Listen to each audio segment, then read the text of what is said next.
গরম গরম ভাতের সাথে জাল জাল শুটকি ভর্তা। ওয়াও, শুনেই কেমন যেন জিভে পানি চলে আসছে। হ্যাঁ, আজকে আমি আপনাদের সাথে চ্যাপা শুটকি ভর্তার একটি স্পেশাল রেসিপি শেয়ার করব। আর একই সাথে বলে দিব এই একটি ভর্তা দিয়েই আপনি কিভাবে দুই ধরনের টেস্ট নিতে পারেন। সো কথা না বাড়িয়ে শুরু করা যাক। চাপা শুটকি ভর্তার এই স্পেশাল রেসিপিটি তৈরি করার জন্য এখানে আমি নিয়েছি 12 থেকে 14টা শুকনো লঙ্কা। শুকনো লঙ্কাগুলোকে আমি আগেই 30 মিনিট আগে পানিতে ভিজিয়ে রেখেছিলাম। প্রথমে আমি রসুনের কোয়াগুলোকে অল্প তেলে ভেজে নেব। এখানে আমি একটি আস্ত রসুন কোয়া করে নিয়েছি। ফ্যানে আমি তেল দিয়ে দিয়েছি। এবার আমি রসুনগুলোকে ভেজে নেব। রসুনগুলোকে আমি হালকা করে ভেজে নেব। রসুনগুলো ভাজা হয়ে গেছে।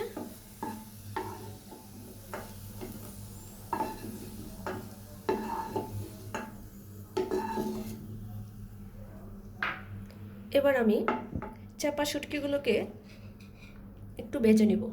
এখানে আমি 3টা চাপা শুটকি আগে থেকেই ধুয়ে নিয়েছি।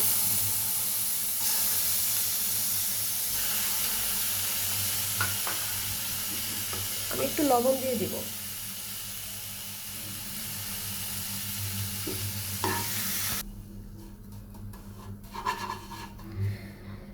দেখুন, শুটকিগুলো নাড়তে নাড়তে একদম দলা পাকিয়ে গিয়েছে। এই পর্যায়ে আমি এটাকে তুলে নেব এবং চলে যাব পরবর্তী। এবার চলে আসলাম বাটাবাটিতে। আমি প্রথমেই শুকনো লঙ্কাগুলোকে বেটে নেব।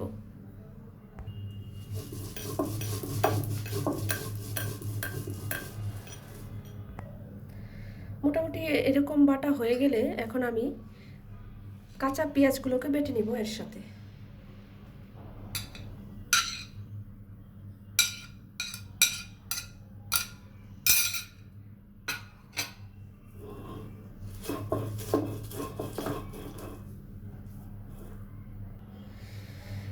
পেঁয়াজ এবং শুকনো লঙ্কা বাটা হয়ে গেলে এখন আমি দিয়ে দেব ভাজা রসুনগুলো।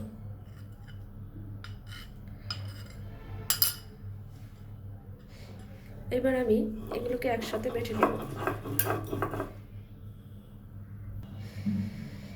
এবার আমার রসুন বাটাও হয়ে গেছে।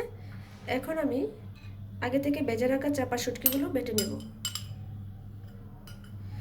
এবং লবণটা দিয়ে দিব এর সাথে।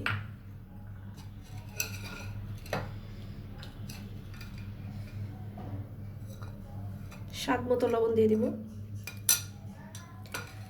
এবার সবগুলোকে বেটে নেব। ভিডিওর শুরুতে আমি বলেছিলাম আপনাদের সাথে আমি এই শুটকি ভর্তার 2টি টেস্টের কথা শেয়ার করব। সো কথা অনুযায়ী এটাই আমার হচ্ছে শুটকি ভর্তার প্রথম টেস্ট। এই অবস্থাতেও আপনি গরম ভাতের সাথে খেতে পারেন, এটা খেতেও খুব দুর্দান্ত লাগে। এবার আমি চলে যাব আমার সেকেন্ড টেস্টে। আমার দ্বিতীয় টেস্টের জন্য এখানে আমি ফ্যানে তেল দিয়ে দিয়েছি। এখন আমি ভর্তাটাকে একটু ভেজে নেব।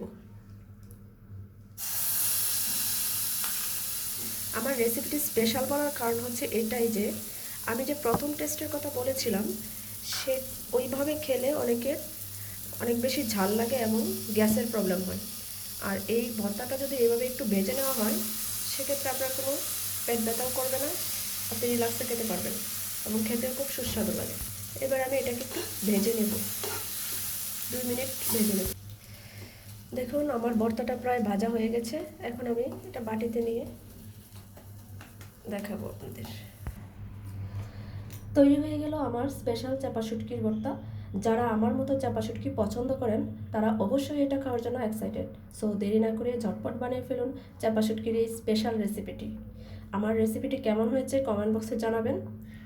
আর আপনি যদি আমার চ্যানেলে নতুন হয়ে থাকেন তাহলে চ্যানেলটিকে সাবস্ক্রাইব করার অনুরোধ রইল।